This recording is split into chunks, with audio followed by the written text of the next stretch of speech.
Good news! Central Americano MBBS just 34 lakhs. Columbus Central University.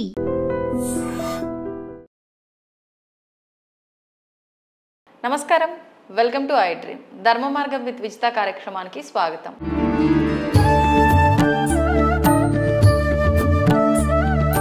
నమస్తే అండి. Pregnant lady స్మాల్గా వ్రతాలు పూజలు చేయొచ్చు అంటే కొన్ని నెలల తర్వాత వాళ్ళు అసలు ఆలయాలకు కూడా వెళ్ళడానికి వీల్లేదని చెప్పి అంటూ ఉంటారు. మరి అటువంటి స్త్రీలు గర్భంతో ఉన్నప్పుడు వ్రతాలు, ఆడవారంటే చాలా రకాల వ్రతాలు చేస్తూ ఉంటారు, అలాంటి వ్రతాలు కానివ్వండి పూజలు కానివ్వండి చేయొచ్చు అంటారా? మనకైతే ఏంటి అంటే శాస్త్రం ప్రకారం మనం చూసుకున్నప్పుడు పెద్దలు చెప్పిన దాని ప్రకారం ఆరో నెల వచ్చేంత వరకు మనకి ఏ వ్రతాలైనా చేసుకోవచ్చు అనేది ఉంది. 5th మంత్ దాటిన దగ్గర నుంచి వ్రతాలు పూజలు ఇట్లాంటి ప్రతిష్ట ఇట్లాంటి కార్యక్రమాలు ఉంటాయి కదా, కంకణాలు కట్టుకొని వ్రతాలు చేసుకోవడం అనేది నిషిద్ధంగా మన వాళ్ళు చెప్పారు. ఎందుకంటే వాళ్ళకి ఒక ఇన్కన్వీనియన్స్ క్రియేట్ చేయకూడదు అనేసి. అంటే వాళ్ళకి ఇబ్బంది కలగకూడదు, శాస్త్ర ప్రకారంగా తప్పు లేదా? శాస్త్ర ప్రకారం శాస్త్రము అంటేనే ప్రకృతిని, మనిషి యొక్క తత్వాన్ని వీటన్నిటిని దృష్టిలో పెట్టుకొని చేసింది. ఇప్పుడు ఒక్క పొద్దుండి పూజలు చేయాలంటారు మామూలుగా, ఒక్క పొద్దు ఉండడంలోకి అన్ని పాలు ఏవో తీసుకోమంటారు. ఇప్పుడు మళ్ళీ ఏమైంది, పాలు అవి తీసుకుంటాం. అప్పుడు ఎవడన్నా కొద్దిగా ఏదన్నా టిఫిన్ చేసినా చాలా తప్పుగా చూసేవాళ్ళు. ఇప్పుడు ఏంటి, షుగర్లు బీపీలు ఎక్కువైన తర్వాత టాబ్లెట్లు వేసుకునే జనాలు ఎక్కువైపోయిన తర్వాత ఏమన్నారు, కొద్దిగా ఏదో ఒకటి తీసుకోండి, బిస్కెట్స్ లేకపోతే ఏదో ఒకటి తీసుకొని టాబ్లెట్లు వేసుకోండి ఉన్నవాళ్ళు, లేకపోతే 2 ఇడ్లీ తిని వేసుకొని పూజ చేసుకోండి, మీ శరీరాన్ని బాధ పెట్టకండి. ఇక్కడ ఏంటంటే శరీరాన్ని హింసించకుండా బాధ పెట్టకుండా, అలాగని శరీరాన్ని మళ్ళీ సుఖపెట్టకండి, ఎక్కువ సుఖపెట్టకుండా ఈ రెండిటి మధ్య మార్గంలో వెళ్ళటమే నిజమైన సాధనా విధానం, యోగ విధానం.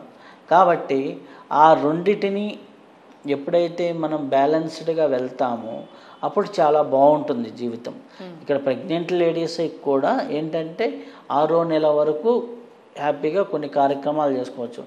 భార్యకి 6వ నెల వస్తే భర్తకు కూడా కొన్నిట్లో పర్మిషన్ ఉండదు. అంటే ఎటువంటి వాటిల్లో? ఇప్పుడు ప్రతిష్టా కార్యక్రమాలు ఉంటాయి, విగ్రహ ప్రతిష్ట, అటువంటి వాటిలో పీటల మీద కూర్చోవటం కానీ, కళ్యాణాల్లో పీటల మీద కూర్చోవటం కానివ్వండి, అలాగే వ్రతం సత్యనారాయణ స్వామి ఇట్లాంటి వాటిల్లో కానీ. ఎందుకంటే ఆ టైంలో భర్త కూడా భార్య పక్కనే ఉండి కేరింగ్గా చూసుకోవడానికి, చాలా ఎక్కువ టైం అక్కడ ఇవ్వడానికి.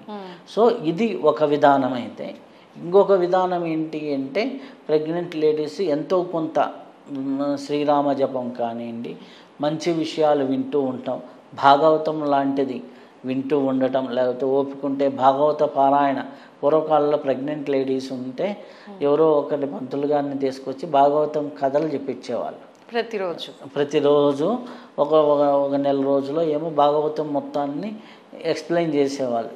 రోజుకు 1 గంటన్నర 2 గంటలు అలా భాగవత పారాయణ చేయించేవాళ్ళు. ఎందుకు అంటే భాగవతంలో దశావతారాల తత్వాలు ఉండే అనేక రకాలైనటువంటి జ్ఞానాలు ఆ బిడ్డకు అందాలి అనే కోరికతో చేసేవాళ్ళు. అది ఒకటైతే, స్వయాన ఆ అమ్మాయి కూడా కొంత పారాయణం, కొంత జపము, కొంత అంటే వీలున్నంత వరకు చేసుకుంటూ మంచి విషయాలే వింటూ మంచి వినికిడిలో ఉంటూ, చెడు విషయాలు, క్రైమ్ స్టోరీస్ ఇట్లాంటివి వినకుండా కానీ ఉంటే హ్యాపీగా పుట్టే బిడ్డ చాలా హెల్దీగా అంటే ఫిజికల్ హెల్తే కాదు, మెంటల్ హెల్త్ కూడా ఇంపార్టెంట్.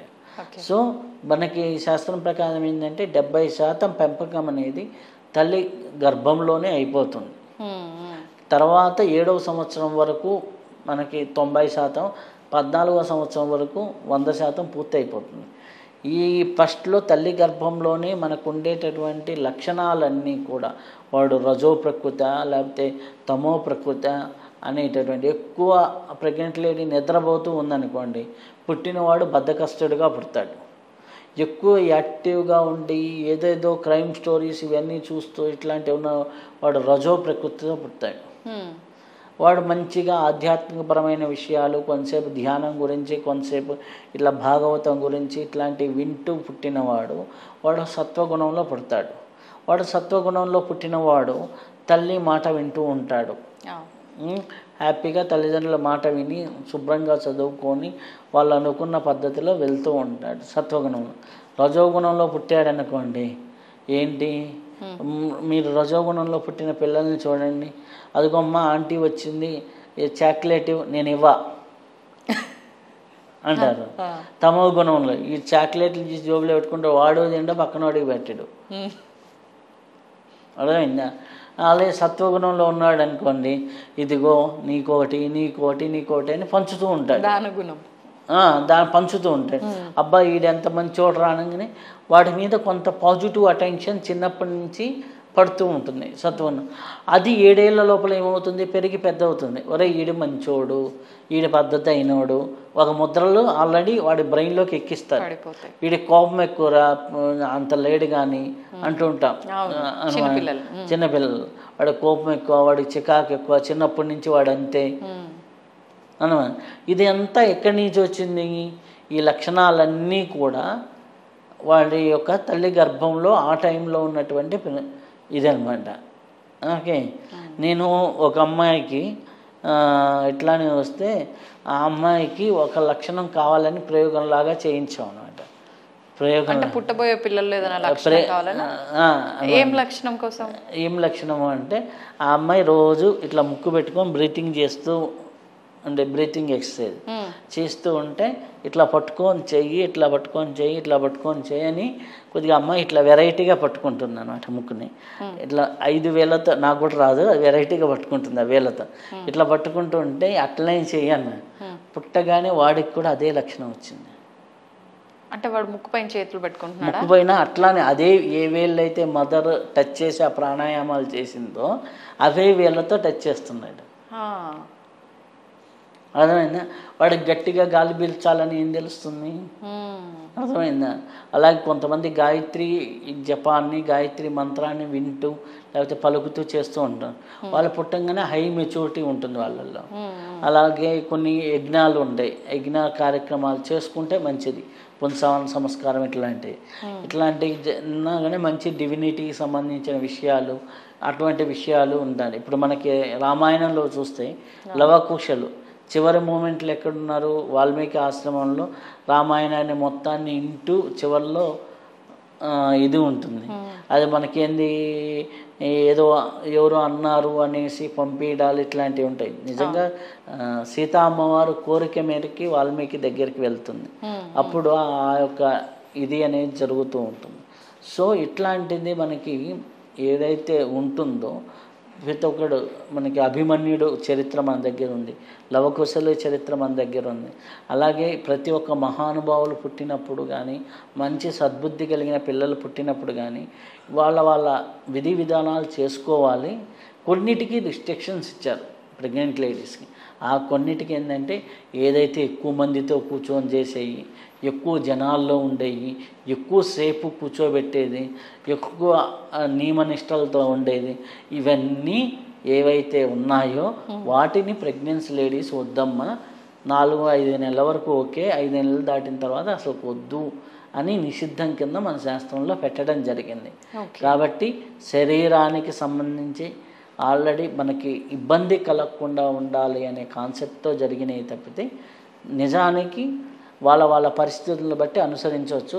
కొంత ఆధ్యాత్మిక భావజాలంతో కానీ జీవిస్తే ప్రెగ్నెంట్ డ్యూరేషన్లో ఆటోమేటిక్గా ఆ భావాలు పిల్లలకు కలిగి మంచి సత్వగుణంతో పద్ధతిగా మాట వినే పిల్లలు, పద్ధతి అయిన పిల్లలు కడుపులోనే తయారు చేసుకొని బయటికి తీసుకురావచ్చు తల్లులు.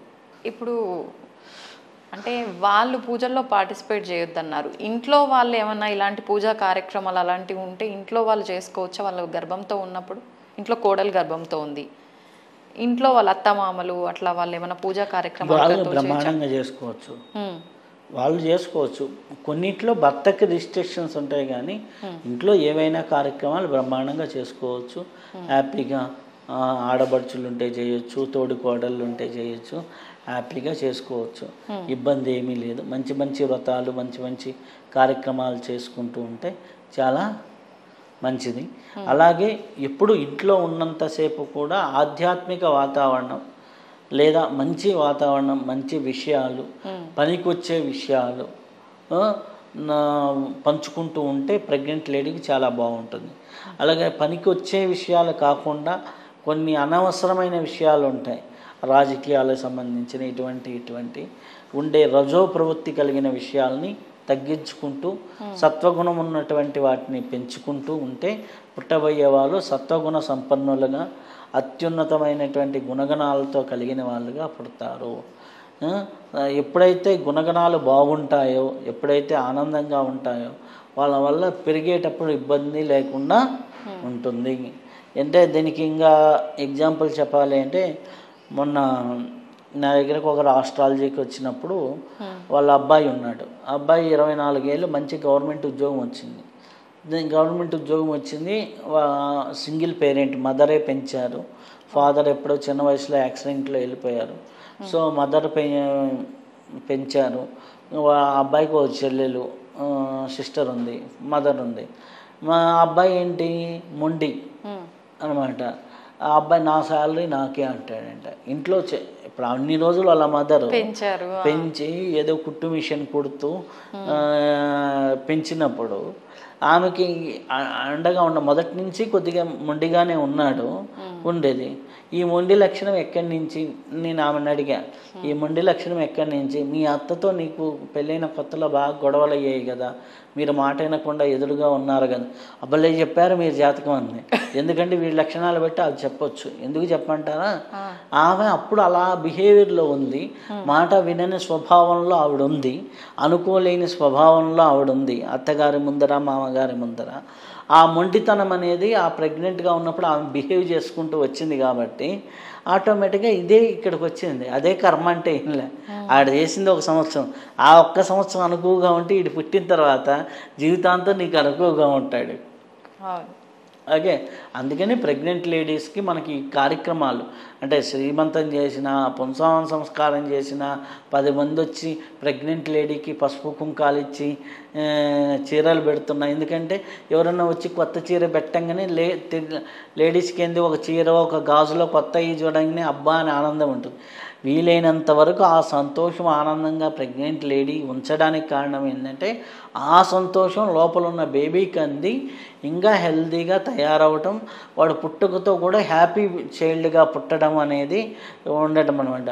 ఇప్పుడు కొంతమంది నేను చూసామనుకోండి, మొన్న ఒక ఆవిడ ఉంది, బేబీ ప్రెగ్నెంట్గా ఉన్నన్ని రోజులు ఏడుస్తూ ఉంటామే.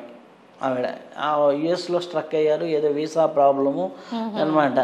ఇక్కడి నుంచి వాళ్ళ పేరెంట్స్ పిలిపించుకోవాలంటే ఇదనమాట. వాళ్ళు పుట్టిన దగ్గర నుంచి ఏ చిన్నదానికి ఏడుపు మొదలు పెడితే గంటలు ఏడుస్తుంటాడు. ఏడుపు మొదలు పెడితే మటుకు ఒక 1/2 అవర్ 40 మినిట్స్. ఏమైంది, ఆమె ఏడుపు అదే బాధలో సాడ్లో 1 గంటన్నర కూర్చునేది, మొదలైంది గంటన్నర డ్యూరేషన్. ఓకే, ఇక్కడ ఏంటి అంటే ఇది వాతావరణం కూడా క్రియేట్ చేయడం అనేది ఇంపార్టెంట్. ఆ వాతావరణాన్ని కూడా, పరిస్థితిని కూడా క్రియేట్ చేయాలి ప్రెగ్నెంట్ లేడీ చుట్టూ. అలా చేస్తే చాలా హ్యాపీ బిడ్డలు పుడతారు. ఇది నేను చెప్పింది ఏం కాదు, మహానుభావులు అందరూ ఎంతోమంది చెప్పారు, ఎంతోమంది. ఇది ఉపయోగించుకుంటే ఈ టెక్నిక్ని పుట్టే వాళ్ళ వల్ల నా కొడుకు నా మాట వింటం లేదు, నా కూతురు నా మాట వింటం లేదు అనే దానికంటే నువ్వు ప్రెగ్నెంట్గా ఉన్నప్పుడు కొద్దిగా ఆనందంగా ఉంటూ మంచిగా దైవారాధన చేసుకుంటుంటే చాలా మంచిగా ఉంటుంది. ధన్యవాదాలండి. తవ్వుతున్న శివలింగం సరే, దాన్ని అట్లా కప్పేసేయండి, చూపించదండి. కృష్ణ ఇస్ దేర్, మూర్తి పూజ కాదు, సాక్షాత్ బ్రజేంద్ర నందన భగవాన్ ఉన్నారు మూర్తిలో. ఏమీ ఆశించకుండా ఆరాధించే వాళ్ళు కూడా ఉన్నారా ప్రభుజీ? నిజమైన భక్తి అంటే మనకు తెలియదు కాబట్టి